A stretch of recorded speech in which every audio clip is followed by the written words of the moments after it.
Hello, bachcho, let's see question.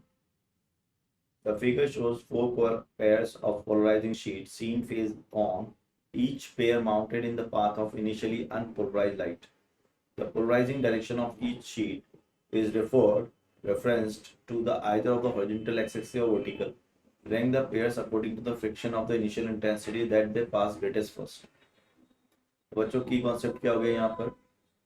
की concept हो गया आपका polarisation by Malus law.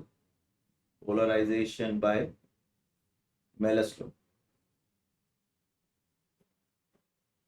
Polarisation by Malus law. Law of Malus law क्या होता है? I naught cos square theta. Theta जो होता है वो vibrational axis to the polarising angle होता है. अच्छा, पोलराइजिंग एंगल ये आपका पोलराइजर हो गया. तो ये पोलराइजिंग एंगल हो गया. तो लाइट आपकी इस डायरेक्शन में ही हो जाएगी और इसकी जो इंटेंसिटी हो जाएगी I naught cos square theta. ठीक है, चलो अब आ जाओ वन बाय वन डिस्कस करते हैं. मैं सबसे पहले वाले ए के लिए उठा लेता. फर्स्ट ए को देख रहा हूँ बच्चों. अगर ए से लाइट ऐसे आ रही है, मान लो ये अनपोलराइज लाइट है. ठीक है, इसका इंटेंसिटी कितना है? I not. और फर्स्ट अपन ने 30 डिग्री पर रख रखा है. अब मैं साइड व्यू दिखा रहा हूँ आपको 30 डिग्री पर. तो जो आपके पास लाइट निकलेगा वो उसका वाइब्रेशन प्लेन वही हो जाएगा जो पोलराइजेशन प्लेन है ये. ठीक है, और इसका इंटेंसिटी कितना हो जाएगा आपका? आई नॉट बाई टू. ध्यान रहे, अनपोलराइज लाइट जब होती है, जब वो आती है तो प्लेन ऑफ पोलराइजेशन किसी भी एंगल पर हो, निकलने वाली intensity I naught by two ही होती है. ठीक है, अब ये जो दूसरा है ये तो 30 डिग्री वर्टिकल से है. अब दूसरा हमने 60 डिग्री हॉरिजॉन्टल लगाया बच्चों. ये दूसरा जो एनालाइजर जिसे हम बोलेंगे वो हमने 60 डिग्री हॉरिजॉन्टल लगाया, यानी कि 30 डिग्री फ्रॉम वर्टिकल से लगाया. अगर 30 डिग्री वर्टिकल से लगाया है तो क्या ये दोनों पैरेलल हो गए, यानी कि plane of vibration is parallel to the plane of polarization.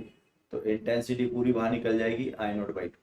तो फर्स्ट आई ए जो हो गया आपका वो हो गया I naught by two. Second देखते हैं बी का. बी के लिए देखते हैं बच्चों. बी का लिए क्या है देखना. आपका लाइट ऐसे आ रहा है, ये लाइट आ रहा है. अब आपने इसके पाथ में जो पोलराइजर रखा है वो पोलराइजर कितने एंगल पे? 30 डिग्री फ्रॉम वर्टिकल. ये 30 डिग्री फ्रॉम वर्टिकल. ठीक है, 30 डिग्री फ्रॉम वर्टिकल लेफ्ट में, 30 डिग्री फ्रॉम वर्टिकल. तो जो अपनी लाइट पास होगी बच्चों वो भी इसी प्लेन ऑफ वाइब्रेशन के हो जाएगी. प्लेन ऑफ वाइब्रेशन जो होगा प्लेन ऑफ पोलराइजेशन का हो गया, यानी कि इसका 30 डिग्री है फ्रॉम वर्टिकल, यहाँ से 30 डिग्री है. ठीक है, अब आगे बढ़ाते हैं इसको. अब आगे बढ़ाएंगे तो क्या होगा? यहाँ से ये दूसरा वाला जो है 60 डिग्री पर है. कितने पर है? 60 डिग्री पर. 60 डिग्री फ्रॉम हॉरिजॉन्टल. तो जो सेकंड वाला है वो 30 डिग्री फ्रॉम वर्टिकल है. ये 30 डिग्री फ्रॉम वर्टिकल. और ये आपका 30 डिग्री, तो ये आपका कितना हो गया बच्चों? 90. और ये एंगल कितना है इसका?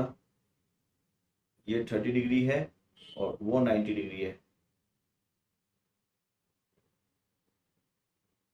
ये 30 डिग्री है, ये वाला 30 है. और ये कितना हो गया आपका? 60. तो ये भी 30 हो गया और ये भी 30 है आपका. तो अब जो हो गया वो हो गया आपका 60 का, है ना. तो लाइट जो होगी वो इंटेंसिटी जो होगी इसकी वो हो जाएगी आई नॉट कॉस स्क्वायर 60. क्योंकि जो थीटा होता है वो plane of vibration to the plane of polarization होता है. तो आप अगर देखोगे तो ये कौन है? प्लेन ऑफ वाइब्रेशन है. ये कौन है? प्लेन ऑफ पोलराइजेशन है. इन दोनों के बीच का जो एंगल होगा आप देख सकते हो, ये एंगल आपका 30 है. ठीक है ना, ये एंगल आपका 30 है. अगर ये एंगल आपका 30 डिग्री है और ढंग से देखो ये एंगल 60 है तो ये एंगल भी 30 हो गया इसका. अगर ये एंगल 30 हो गया तो ये टोटल एंगल जो हो गया इन दोनों के बीच का हो गया 60 डिग्री. तो आई नॉट कॉस स्क्वायर 60, तो ये होगा 3 आई नॉट बाई 4, है ना. ये हो जाएगा आपका 3 आई नॉट बाई 4. लेकिन ये आई नॉट बाई 2 भी तो है ना. ये वाला लाइट तो आई नॉट बाई 2 है, इसका आई नॉट बाई 2 भी करेंगे तो ये होगा बाई 2. ये हो गया 3 आई नॉट बाई 8. ये हो गया इंटेंसिटी ऑफ बी. अब इंटेंसिटी ऑफ सी देखना. ये आपका हो गया इंसिडेंट डायरेक्शन, ठीक है। और अगर अपन इधर देखें तो ये 30 डिग्री फ्रॉम हॉरिजॉन्टल है, 30 डिग्री फ्रॉम हॉरिजॉन्टल। और ये है आपके पास प्लेन ऑफ वाइब्रेशन, ये है प्लेन ऑफ पोलराइजेशन, ठीक है। अब अगर देखें तो जो लाइट निकलेगी बाहर वो इसी एंगल पे निकलेगी, ये इंटेंसिटी हो गई इसकी, ये हो गया आपके 30 डिग्री।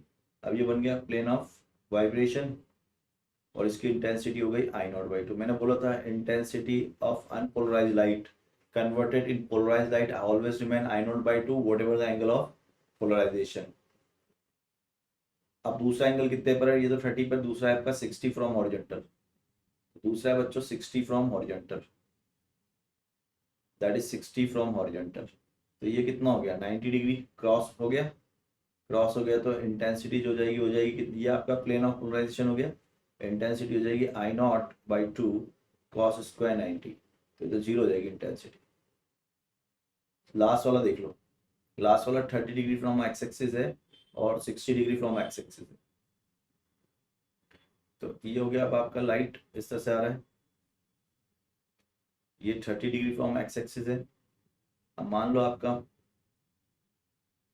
प्लेन ऑफ वाइब्रेशन कुछ इस तरह से, ये, और ये प्लेन ऑफ पोलराइजेशन हो गया, ये प्लेन ऑफ वाइब्रेशन हो गया।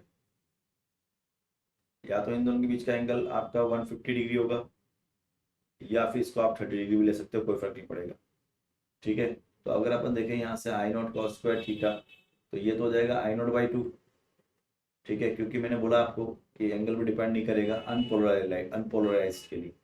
और ये एंगल कितना है आपका 60 डिग्री ओरिजेंटल से, तो एक्स एक्सिस से कितना है ये 60 डिग्री, ठीक है।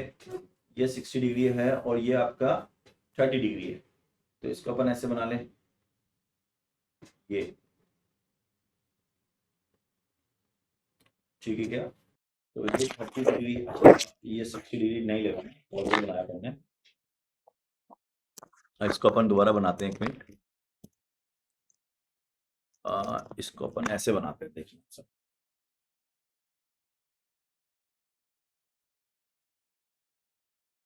ठीक है।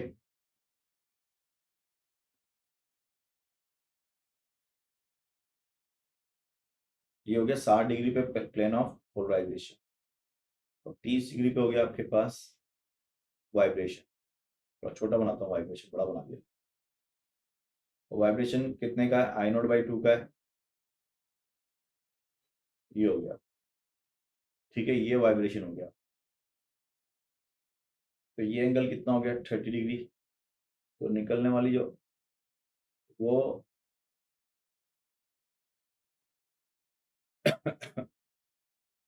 30 डिग्री ये है और 60 डिग्री है, तो वाइब्रेशन जो आएंगे वो 60 डिग्री के अलोंग आएंगे, और ये हो जाएंगे I0/2 cos स्क्वायर 30 डिग्री। तो अगर अपन देखें सबसे पहले,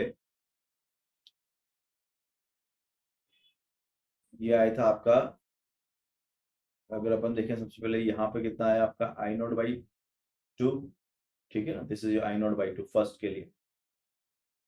सेकंड के लिए कितना आया आपका, बी के लिए 3I0/8, थर्ड के लिए 0 हो गया, है ना। ये सेकंड वाला एक बार फिर चेक कर लेते हैं बच्चों, ये एंगल कितना है सेकंड वाले के लिए 30 डिग्री फ्रॉम वर्टिकल, है ना, 30 डिग्री फ्रॉम वर्टिकल।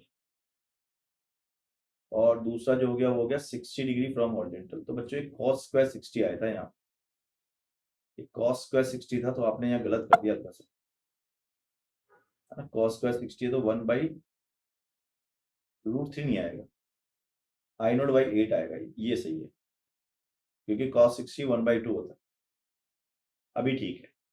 तो अगर अपन यहाँ लिख दें हम सारी इंटेंसिटी को, आई ए कितनी है आपकी, आई ए है आपकी I0/2, आई बी कितनी है आपकी I0/8, आई सी कितनी है आपकी 0, और आई डी कितनी है आपकी 3I0/8। तो सबसे ज्यादा फर्स्ट हो गया बच्चों, फर्स्ट यानी कि ए, सबसे ज्यादा ए हो गया। Intensity of I A is more than intensity of ID is more than intensity of IB is more than intensity of IC, यानी कि A is greater than D is greater than B is greater than C.